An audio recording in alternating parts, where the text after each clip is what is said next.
Good morning everyone, কেমন আছো সবাই? আশা করি সবাই খুব ভালো আছো। ইদানিং আমি তোমাদের সঙ্গে শেয়ার করি যে আফটার প্রেগন্যান্সি আফটার ডেলিভারি কী কী চেঞ্জ হয়েছে আমার জীবনে।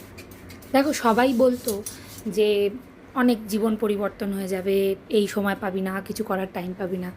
কিন্তু সেটা যখন বাস্তবে হলো, তখন সেই জিনিসটা পরে ভাবলে না আমার খুব অবাক লাগে।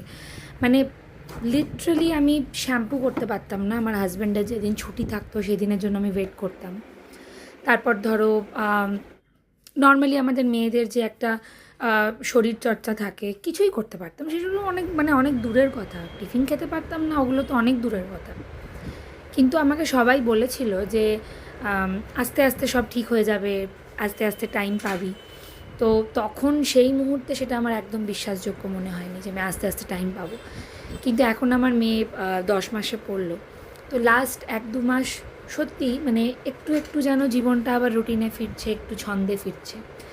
এই যেমন নিজের কেয়ার করার সাথে সাথে আমার একটা ভীষণ প্রিয় জায়গা ছিল সুন্দর করে পুজো দেওয়া। আমি পুজোটা, তোমরা বিশ্বাস করবে না, এমনও কিছু কিছু দিন গেছে যে আমি ঠাকুরকে শুধু জল বাতাসা দিয়েছি, জাস্ট আমি ধূপও জ্বালাতে পারিনি, শুধু জল বাতাসা দিয়ে মনে মনে বলেছি ঠাকুর খেয়ে নিও। এইভাবে প্রায় 3-4 মাস আমার পুজো গেছে। আমি ধূপটুকু হয়তো জ্বালাতে পারিনি, সন্ধেবেলা ধূপ দেখাতে পারিনি, একবেলা যে করে হোক পুজো দিয়ে দিতাম।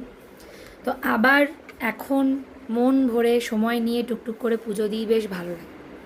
এই দেখো, তোমাদের সাথে গল্প করতে করতে এই যে এখানে আমার ডাইনোসর উঠে গেছে। এবার এইটা হয় ভয়, আমার বিছানাটা এত বড়, ও উঠে গিয়ে না ডাকে না, খুব কম কাঁদে, ও উঠে গিয়ে ডাকে না, একদম ধারে এসে চলে আসে। দুবার তো পড়েও গেছে খাট থেকে।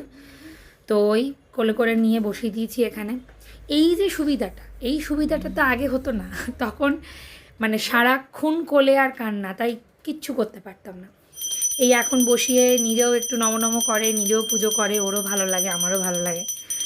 তো সত্যি এই দিনগুলো দেখে মনে হয় যে না, টাইম একরকম থাকে না, সব কিছু আবার সত্যি ছন্দে ফেরে, আবার রুটিনে ফেরে, আস্তে আস্তে সব কিছু নর্মাল হচ্ছে। তো চলো, আজকের মতো টাটা। তোমাদের কেমন লাগলো ভিডিওটা অবশ্যই কমেন্ট করো, আমার ভীষণ ভালো লাগে তোমরা কমেন্ট করলে। আর মন ভরে আমি আমার পুজো দিতে পেরেছি, কেমন লাগলো অবশ্যই জানিও। Ta-ta, take care.